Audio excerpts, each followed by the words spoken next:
റോഷിബാൽ T V പ്രസാദുമുണ്ട്. പ്രസാദിലേക്ക്. Prasad, ഈ തരത്തിൽ മുന്നൊരുക്കങ്ങൾ എത്ര പ്ലാനിങ്ങോടുകൂടിയാണ് ഇയാൾ നടപ്പാക്കിയത് എന്നുള്ളതാണ്. എല്ലാ സംവിധാനങ്ങളും പതുക്കെ പതുക്കെ കൈക്കലാക്കുന്നു, എന്നിട്ട് പോകാനൊരു ദിവസം നിശ്ചയിക്കുന്നു, അയാൾ കൃത്യമായി ചാടുന്നു.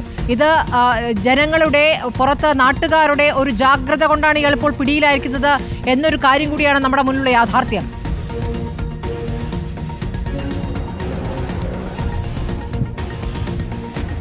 ഇതിനകത്തൊന്നും വെളിച്ചമില്ലായിരുന്നു. കനത്ത മഴയായിരുന്നു ഇന്നലെ കണ്ണൂരിൽ. ഈ സമയം നടക്കുന്ന സമയത്ത് 1 മണി 2 മണി സമയത്തൊക്കെ മൂടിപ്പൊതിച്ചാണ് ഉറങ്ങിയിരുന്നത്. മാത്രമല്ല ഈ സെല്ലുകളിലെല്ലാം കൊതുക് വല ഉണ്ട് എന്നതാണ്.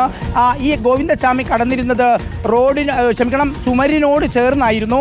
സാധാരണ വാർഡന്മാർ അതിലെ ഉലാത്തുന്നുണ്ട്. ഞാൻ നേരത്തെ പറഞ്ഞു 1:15 പുറത്തേക്ക് ഇറങ്ങുന്നത്. 1:10 ഒരു വാർഡൻ നടന്നു പോകുന്ന സമയത്ത് ടോർച്ച് അടിച്ചു നോക്കുമ്പോൾ കൊതുക് വലയ്ക്ക് ഉള്ളിലൂടെ ഗോവിന്ദച്ചാമി കിടക്കുന്ന രീതിയിലുള്ളത് കണ്ടിരുന്നു.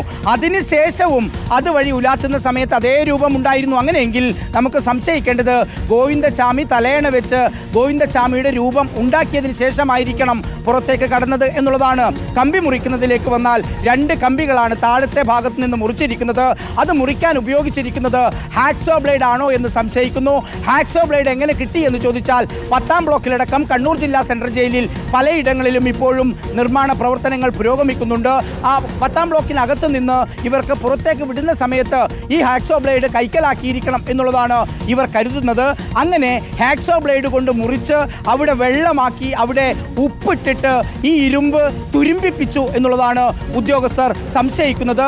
പിന്നെ പ്രധാനമായി ഇയാളുടെ ഒരു പ്രധാനപ്പെട്ട നീക്കം 5-6 മാസങ്ങൾക്ക് മുമ്പാണ് ഈ ചോറ് കഴിക്കുന്നത് നിർത്തിയത്. പിന്നീട് ചപ്പാത്തിയിലേക്ക് മാറിയതോടുകൂടി ശരീരഭാരം ഏതാണ്ട് പകുതിയോളം മാറുകയും ഈ 2 കമ്പിയുടെ ഇടയിലൂടെ വളരെ കൃത്യമായി ഇയാൾക്ക് പുറത്തേക്ക് ഇറങ്ങാൻ കഴിയുകയും ചെയ്തു എന്നുള്ളതാണ്.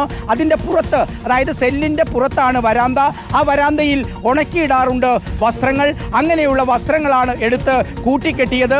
നമുക്കറിയാം മതിലിന് ഏതാണ്ട് 18 അടിയോളം ഉയരമുണ്ട്. അതുകൂടാണ്ട് 10 അടിയോളം താഴ്ചയുള്ള കുഴിയും അവിടെയുണ്ട്. അവിടെ ഈ നിർമ്മാണ പ്രവർത്തനങ്ങൾക്കൊക്കെ ഉപയോഗിക്കുന്ന വെള്ളം ശേഖരിക്കാൻ വെച്ച 2 ഡ്രമ്മുകൾ, പടുകൂറ്റൻ ഡ്രമ്മുകൾ വെച്ച് അതിൻ്റെ മുകളിലേക്ക് കയറി ഈ ഇരുട്ടത്ത് കൂട്ടിക്കെട്ടിയ തുണി ഉപയോഗിച്ച് ഫെൻസിങ്ങിലേക്ക് എറിയുകയായിരുന്നു. ആ ഫെൻസിങ്ങിൽ കൊളുത്തി അതിൻ്റെ മറ്റേ ഭാഗം താഴേക്ക് വെച്ചതിന് ശേഷം വലിഞ്ഞു കയറിയതാകാം എന്ന സംശയത്തിലേക്കാണുള്ളത്. ആ ഫെൻസിങ്ങിൽ 2 വർഷമായി, കഴിഞ്ഞ 2 വർഷത്തിലേറെയായി വൈദ്യുതി ഇല്ല, വൈദ്യുതി പ്രവഹിപ്പിക്കുന്നില്ല.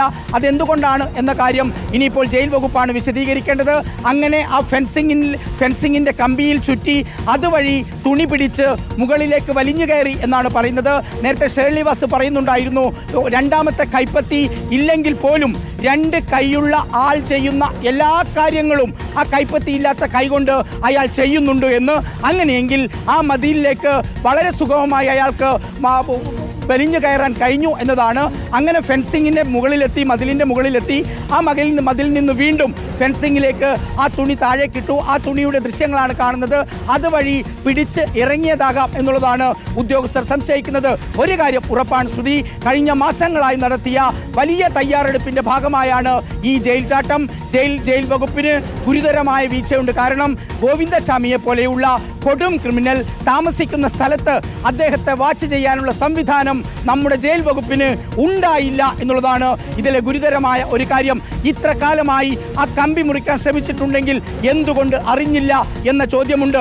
മാത്രമല്ല ജയിൽ ഉദ്യോഗസ്ഥർ അതിൽ പറയുന്ന അവരുടെ പോരായ്മ പറയുന്നത് തടവുകാർ ഉറങ്ങുന്ന സമയത്ത് സെല്ലിനകത്തേക്ക് കയറി അവിടെ ഉണ്ടോ എന്ന് നോക്കാൻ അവർക്ക് ചട്ടം അനുവദിക്കുന്നില്ല. അങ്ങ് നോക്കാൻ കഴിയില്ല, അത് മനുഷ്യാവകാശ പ്രശ്നമായി മാറും എന്നുള്ളത് കൊണ്ട് അതിൻ്റെ പുറത്ത് നിന്ന് ടോർച്ചടിച്ച് നോക്കാൻ മാത്രമേ കഴിയുകയുള്ളൂ എന്നാണ് ഉദ്യോഗസ്ഥന്മാർ വിശദീകരിക്കുന്നത്.